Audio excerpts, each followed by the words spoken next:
you, Dan. And to remain friends with Eddie Mullins, I'll keep it brief. Cop's cop, speak from the heart, blue collar. Eddie Mullins and I were classmates in the '82 Academy class. And that is, to this day, I believe still, the biggest class ever in our history, correct? And it was a pleasure that day, those 6 months, 5 months, even though we had a little hard time because our instructor, our academy instructor was then Sergeant Jimmy Higgins. You know him over the years. You're a baseball historian. As 1996 World Series, Sergeant Jimmy Higgins was the officer at the Yankee World Series that had Wade Boggs on top of his horse. A great man, Jimmy Higgins, retired lieutenant, mounted, and he was our instructor of our homeroom class. He was also our social science instructor. And as Eddie is outspoken, Reverend Collation is outspoken, that's why they're cops, people that you really want to have. Now, unless Eddie Mullins goes up in rank, I tell you, sergeants, you're going to lose a great man. Not afraid to open his mouth. And that's what you want. You want somebody out there that's going to go to the wall for you. Like Lieutenant Quinn is on the New York State board. Lieutenant Quinn's out there.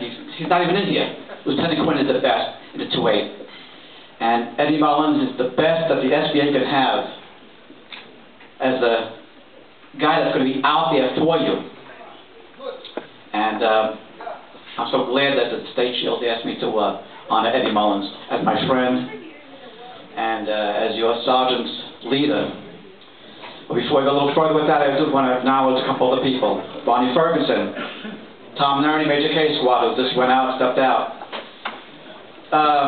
Mrs. Lynn Jurgensen and Randy's sister, Betty. We have Mike Golden, New York State Public Relations Director.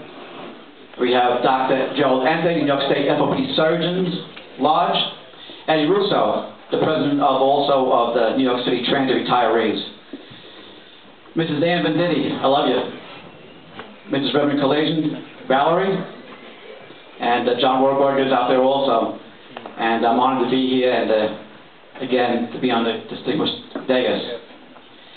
And congratulations to all the people that received the awards, respective families and colleagues, and the Brooklyn precinct, 7-5 precinct. I remember back in the 80s, we used to have the smallest precinct, 17 blocks long in the 2-8 precinct in the early 80s. We used to fight the 7-5 or the 7-9 for homicides every year, back and forth, back and forth. And Randy, I guess, the same thing back in the 70s. But congratulations to all the bosses in the 7-5, the Brooklyn guys. Good. You have definitely taken over the 2-8 because now, over the years, representing the FOP, the 2-8 only has 2 or 3 homicides a year. I can't believe that, but congratulations to all the people here and the honorees. And again, no further, so I remain friends with Eddie Mullins, my classmate from 1982, the SBA Sergeant Eddie Mullins, and here is Reverend Collation and Dan Captain to give the honor.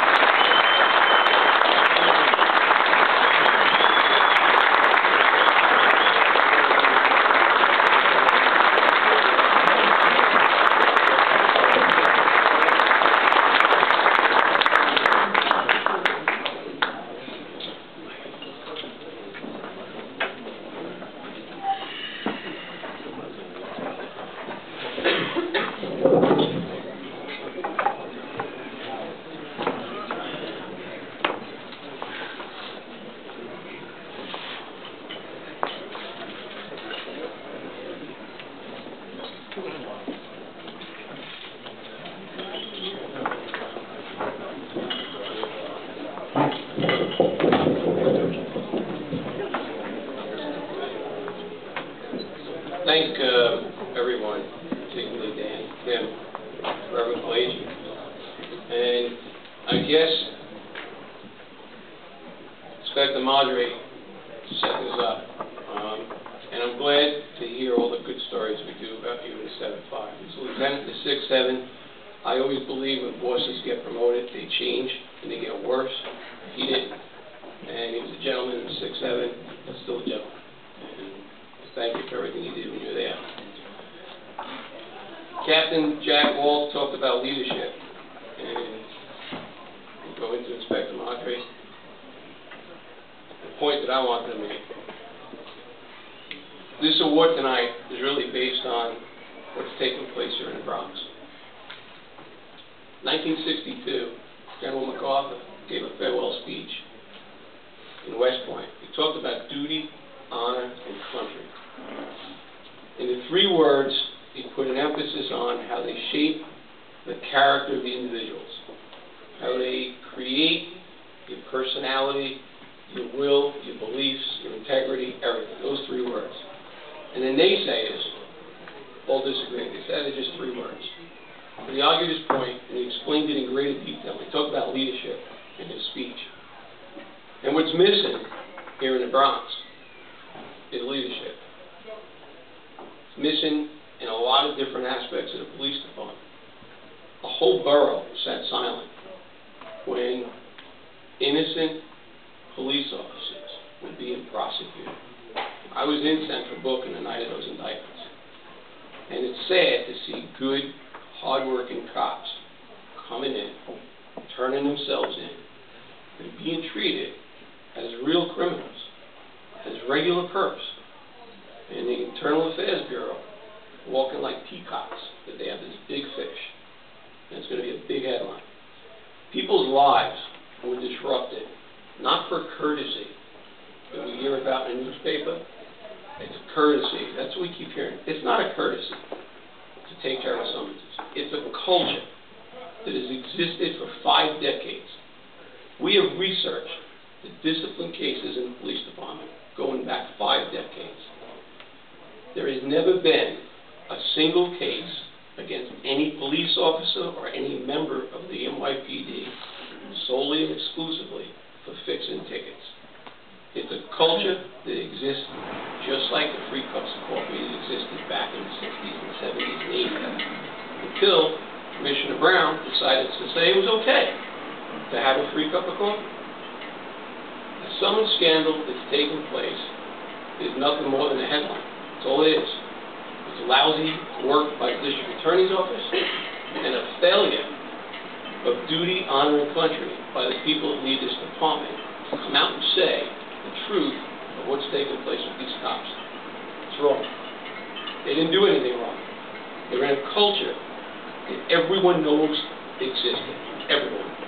From chiefs, commissioners, all the way down the line. They don't want to hear it, but it's true. It's true. And we can march in, members of this department, going back into the 60s, with bags of mail, with stories of a culture that exists, not criminals that exist. So I accept this award on behalf of all of those people who were arrested and brought in and disgraced for fixing summonses. They didn't commit a crime. I know several of them. They're good, hard-working cops that come to work every day, put their pants on the same way as everybody else does, for a piece of the American dream. And they're being used as political scapegoats in a department that is sat silent. And we're going to take this award, we're going to hang it in our office, and we're going to keep it hanging right by our front door until every one of them is acquitted. And I really believe they will be. And we're going to do everything we can to help get them acquitted. Thank you.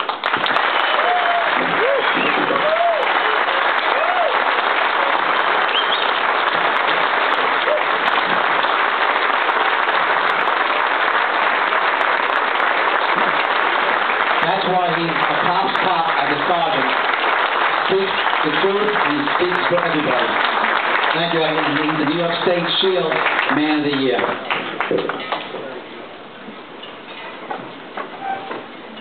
One last quick thing before you go. Our number 12 person on the dais was chosen 12 out of 13 tickets. Timmy, is it your daughter or was it your son? No. We have it out there for the scholarship. Scholarship. You won. You were number 12 on the dais. We had a dais drawing, and Ron Barron had to leave. There were 13 applicants for a $1,000 scholarship, and it was number 1. So come on up. Thank you. Just a little piece of history there. Okay. And River Kalajian, your birthday is December 17th. Happy birthday. Last but not least, I'm going to call up our chairman of the Board of Trustees, who can say a couple words. Ladies and gentlemen, let me have your attention while we get the 50-50 ready. I know we've had a lot of honorees, we've had a lot of standing ovations, but when I explain to you why I'm asking for this standing ovation, you'll understand why. If I can get your attention for a second. In 1992, I came on the job. They asked me to come to a meeting. I thought it was just for free food, and when I came here, the first thing that I loved was the first thing that I disliked about the job the very first day, and that was immediately all the organizations came up and they split the job by race, by nationality, by this and that. And when I came to a Shields meeting, it was about one thing. It was about helping cops. And that's one thing that turned me on, and it's been the fire that's kept me in this organization for all these years. And I ask you to look around the room, and we have people from all ethnicities, races, and gender, and it is such a wonderful celebration. And it leads me to my next point. The New York Shields was created in 1990 to fill a void that no other organization had done at that time. And that was to honor the true people that sacrificed, and those are the parents. And with that, I'm going to ask a standing ovation for the one person in this room that can truly say that has sacrificed, and has sacrificed his son 25 years ago. Mrs. Ann Vendetti is a survivor. Her son, Anthony Vendetti, was killed in the line of duty in 1986. Mrs. Vendetti, come on up, please.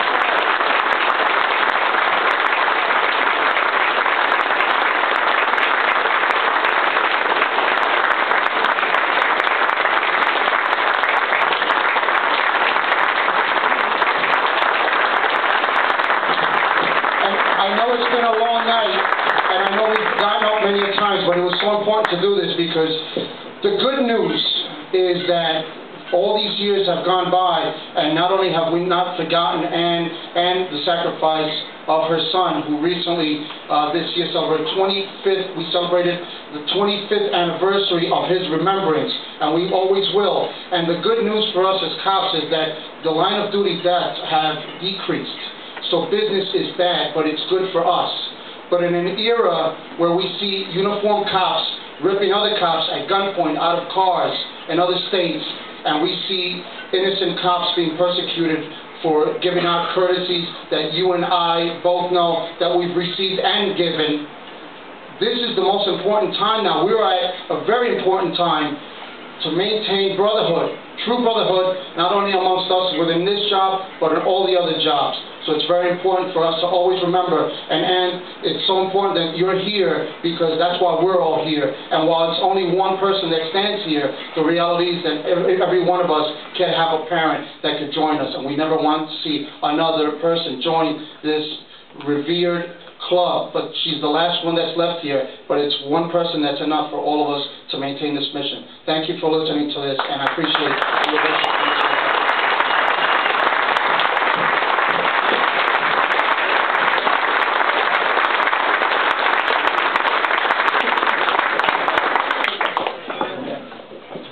Okay, before you go, the rep's going to draw the 50-50.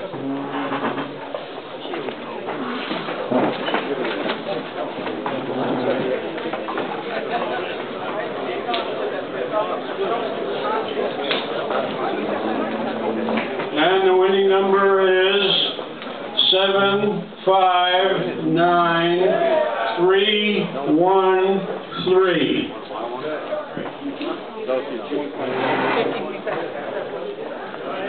759313. Anybody got it? You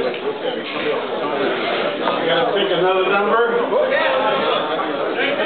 Going once, going twice, dead.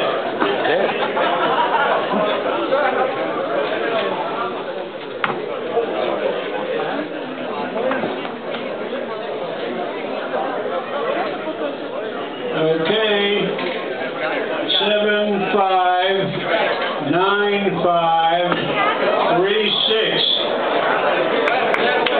You got a winner? Which? This number or the first one? No, it's that